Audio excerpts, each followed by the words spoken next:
Assalamualaikum warahmatullahi wabarakatuh. Yang saya hormati Bapak Ibu dosen penguji, yang saya hormati Bapak Ibu dosen pembimbing, yaitu Bapak Muhammad Iksan Qobullah, SIP MPA, dan Ibu Dr. Desna Aromatika, SAP MAP. Baik, perkenalkan nama saya Fuzan Asidik dengan BP 1810843026. Jurusan Administrasi Publik, Fakultas Ilmu Sosial dan Ilmu Politik, Universitas Andalas. Pada kesempatan kali ini, izinkan saya untuk mempresentasikan seminar proposal saya yang berjudul Pembangunan Pariwisata Berkelanjutan pada Kawasan Geopark Siloke di Kabupaten Sijunjung. 1. Latar belakang. Pembangunan berkelanjutan merupakan sebuah usaha yang dilakukan untuk memenuhi kebutuhan masa sekarang dan masa yang akan datang. Oleh karena itu, pembangunan berkelanjutan dipandang sebagai sebuah tindakan yang agar memiliki adanya pemerataan di segala aspek di masyarakat. Konsep dari pembangunan berkelanjutan memiliki sasaran pemerataan dari manfaat hasil sumber daya untuk kepentingan bersama, menjaga kelestarian alam, pengelolaan pertumbuhan perekonomian antar generasi, meningkatkan kesejahteraan masyarakat. Pengembangan pariwisata bertujuan untuk menciptakan nilai tambah dari berbagai aspek di segala bidang pariwisata. Tetapi tidak hanya itu, pembangunan pariwisata juga memiliki tujuan untuk memenuhi kebutuhan wisatawan, industri wisata, dan kebutuhan masyarakat lokal tanpa mengorbankan kebutuhan generasi yang akan datang. Konsep dari pembangunan berkelanjutan telah dilaksanakan di berbagai sektor, salah satunya sektor pariwisata. Sehingga pembangunan pariwisata berkelanjutan memiliki arti sebagai pembangunan pariwisata yang tetap menjaga kelestarian, baik itu dari keindahan alam dan lingkungan sosial budaya. Pembangunan pariwisata berkelanjutan dilaksanakan dengan arah kebijakan, strategi, dan perencanaan pembangunan yang tertata dan tersusun secara detail agar tidak menyimpang dari tujuan. Pembangunan pariwisata yang berkelanjutan dapat memberikan dampak yang berpengaruh terhadap perubahan ataupun perkembangan di wilayah sekitar objek wisata. Indonesia kaya akan sumber daya alam dikarenakan mempunyai wilayah yang luas, sehingga memiliki potensi-potensi yang kaya akan alam dan menghadirkan objek wisata alam yang dapat dikelola sebagai perwujudan dari potensi alam itu sendiri. Sehingga sektor pariwisata menjadi salah satu sektor yang mumpuni, menjadi stimulan sebagai penggerak perekonomian daerah dan meningkatkan kesejahteraan masyarakat lokal. Bentuk keseriusannya pemerintah Indonesia dalam menanggapi pentingnya pariwisata ini, maka pariwisata tertuang di dalam Undang-Undang Nomor 10 Tahun 2009 yang berbunyi bahwasanya pariwisata itu adalah kegiatan wisata dan didukung berbagai fasilitas serta layanan yang disediakan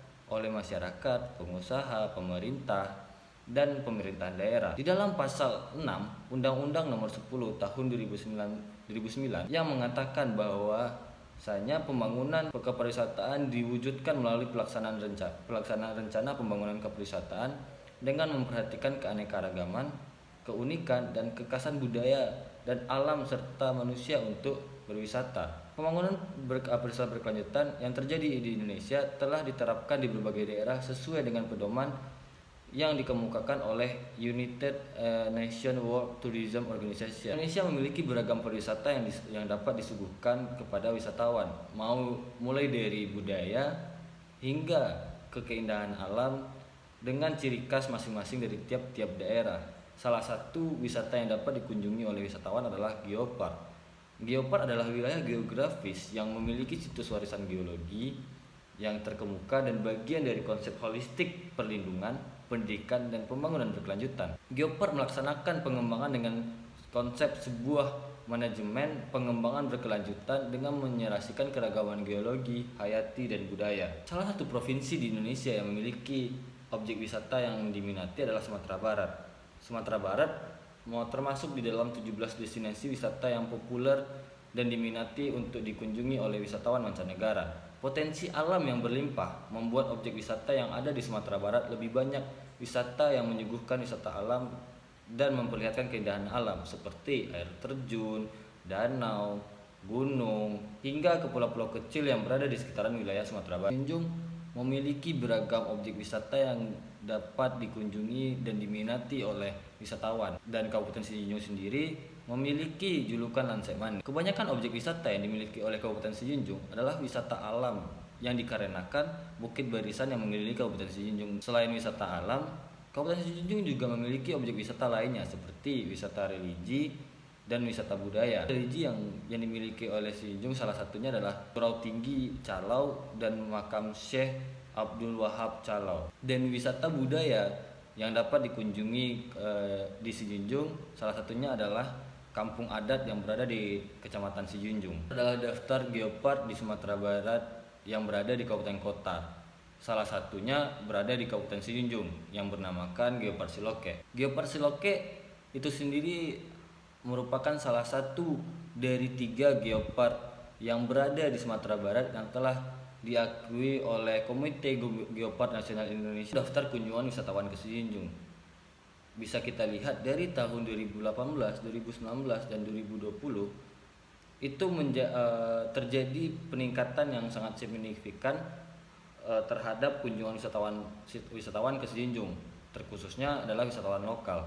Tentunya hal ini menjadi sebuah pertanyaan, kenapa di tahun 2020 terjadi peningkatan yang sangat signifikan. Hal ini dikarenakan di tahun 2020 berdampak kepada wisatawan mancanegara, sehingga wisatawan lokal tidak begitu terdampak untuk mengunjungi ke objek wisata yang dimiliki oleh Kabupaten Sijunjung. Kawasan Geopark Siloke berada di 2 kecamatan, yaitu Kecamatan Sijunjung dan Kecamatan Super Kudus, yang mencakup 20 nagari dengan luasan kawasan sekitar lebih kurang 1.300 km persegi. Melalui surat keputusan Bupati Sijunjung nomor 185/404/keputusan Bupati 2018 membentuk manajemen pengelolaan Badan Geopark Siloke pada tanggal 20 September 2018. Siloke tidak hanya memiliki situs warisan geologi berupa batuan-batuan berumur 350 juta dan bukit-bukit berlembah, tetapi juga memiliki keanekaragaman hayati.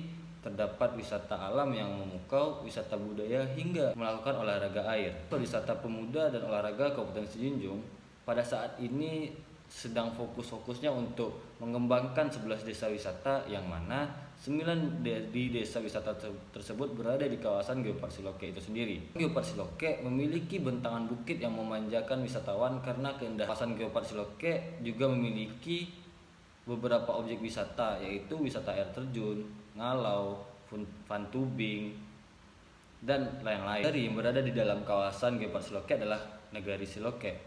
Daerah Negari Siloke dikelilingi oleh perbukitan batu kars, sungai yang mengalir, keanekaragaman hayati, dan pemandangan alam yang indah dan asri.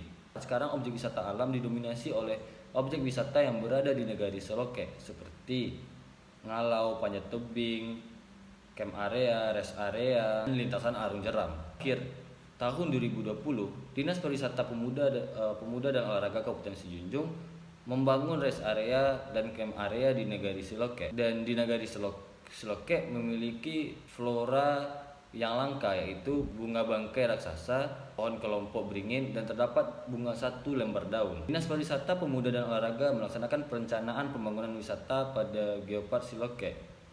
Akses menuju pada kawasan Geopark Siloke masih sulit untuk ditempuh.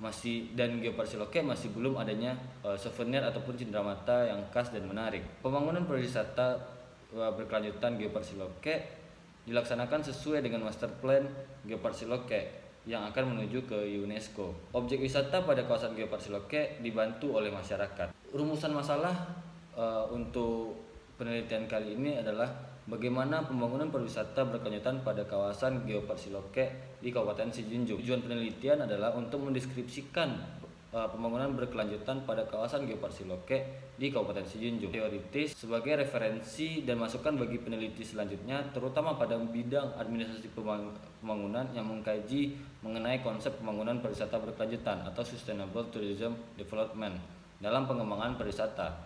Yang kedua, manfaat praktis sebagai bahan masukan bagi pemerintah kabupaten terkhususnya Dinas Pariwisata, Pemuda dan Olahraga Kabupaten Sijunjung dalam pengembangan wisata alam pada kawasan Geopark Siloke. Tinjauan pustaka. Penelitian terdahulu. Yang pertama ada dari Safira Mediana Putri yang berjudul Kolaborasi Pengembangan Kawasan Geopark dalam mewujudkan destinasi pariwisata berkelas dunia di Provinsi Jawa Barat. Yang kedua, Andi Maya Purnamasari dengan judul Pengembangan Masyarakat untuk Pariwisata di Kampung Wisata Todabojo, Provinsi Sulawesi Selatan. Yang ketiga, ada dari Inyoman Rasmen Adi Made Mulyadi dengan judul Mediasi Community Based Tourism pada pengaruh peran desa ada terhadap pembangunan pariwisata berkelanjutan di Desa Panglimpuran, Kabupaten Bangli. Teori yang digunakan oleh peneliti yaitu adalah teori dari John Swartbrook tentang pembangunan pariwisata berkelanjutan. John Swartbrook mengemukakan bahwasanya ada 3 dimensi yang harus terintegritas di dalam pembangunan pariwisata berkelanjutan, yaitu adalah dimensi lingkungan, dimensi sosial, dan dimensi ekonomi. 5 pemikiran yang bisa dilihat dari tabel berikut. Pembangunan pariwisata berkelanjutan adalah pembangunan yang berlangsung di bidang pariwisata dengan memperhatikan sumber daya yang dipunya agar dapat memenuhi kebutuhan saat sekarang dan generasi selanjutnya. Geopark adalah kawasan lindung yang berskala nasional yang mengandung sejumlah situs warisan geologi penting yang memiliki daya tarik, keindahan, dan kelangkaan tertentu yang dapat dikembangkan. Dimensi operasional, ada 3 dimensi yang digunakan oleh peneliti, yaitu dimensi lingkungan. Indikator ada flora dan fauna. Cara mengukurnya dilihat dari upaya yang dilakukan oleh Dinas Pariwisata Pemuda dan Olahraga Kabupaten Semenanjung dengan adanya pembangunan fisik yang dilakukan tidak merusak dan mengganggu habitat flora dan fauna. Selanjutnya adalah erosi dan polusi. Cara mengukurnya adalah dilihat dari upaya yang dilakukan oleh Dinas Pariwisata Pemuda dan Olahraga Kabupaten Semenanjung bagaimana cara menanggulangi ketika adanya bencana longsor dari tebing Geopark Siloke. Yang ketiga adalah keindahan alam. Dilihat dari pembangunan yang dilakukan oleh Dinas Pariwisata Pemuda dan Olahraga Kabupaten Semenanjung merusak ataupun mengganggu pemandangan alam. Banyaknya sampah di sekitaran objek wisata yang mengganggu pemandangan alam. Yang kedua, dimensi sosial. Equity, apakah Dinas Pariwisata Pemuda dan Olahraga Kabupaten Semenanjung berlaku adil kepada masyarakat dan pedagang yang berada di sekitaran objek wisata? Yang kedua ada equal, melihat wisatawan mancanegara maupun Nusantara apakah adanya kesamaan perilaku. Yang ketiga, opportunity, apakah adanya keterlibatan masyarakat lokal dalam mewujudkan pariwisata. Yang selanjutnya ada etik, bahan kebiasaan sikap masyarakat dalam bertindak dengan kedatangan wisatawan. Selanjutnya ada dimensi ekonomi, yaitu menambah pendapatan asli daerah. Cara mengukurnya adalah apakah dengan adanya kedatangan dari wisatawan Nusantara maupun mancanegara dapat mendatangkan pendapatan asli bagi daerah. Yang selanjutnya kenaikan biaya.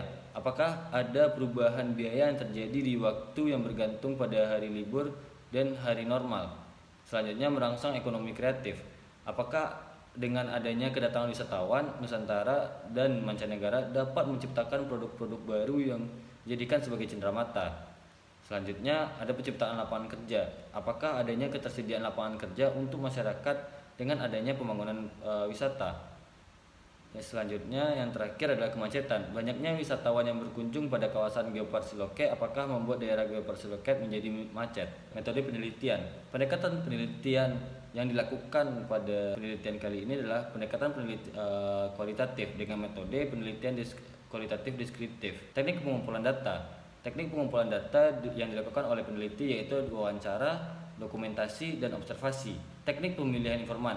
Teknik pengumpulan informan yang dilakukan oleh penelitian ialah teknik purposive sampling. Peranan peneliti sebagai peranan utama. Proses penelitian yaitu yang pertama adalah merumuskan masalah penelitian, yang kedua memilih tempat dan waktu pelaksanaan penelitian, yang ketiga menentukan informan, yang keempat menyusun kerangka wawancara, yang kelima mengumpulkan data, yang keenam studi literatur, yang ketujuh menganalisis data, yang kedelapan adalah menarik kesimpulan. Yang digunakan oleh peneliti pada saat ini adalah kelompok, yaitu Dinas Pariwisata Pemuda dan Olahraga Kabupaten Semenanjung dan Podarwis. Teknik analisis data, mengumpulkan data, reduksi data, penyajian data, dan menarik kesimpulan. Terakhir adalah teknik keabsahan data. Peneliti menggunakan triangulasi sumber data. Presentasi dari saya, mohon maaf atas kesalahan dan kekurangan dari presentasi yang telah saya beberkan. Saya mengucapkan terima kasih banyak terhadap Bapak dan Ibu dosen penguji, Bapak Ibu dosen pembimbing yang telah melihat video presentasi saya. Saya tutup. Assalamualaikum warahmatullahi wabarakatuh.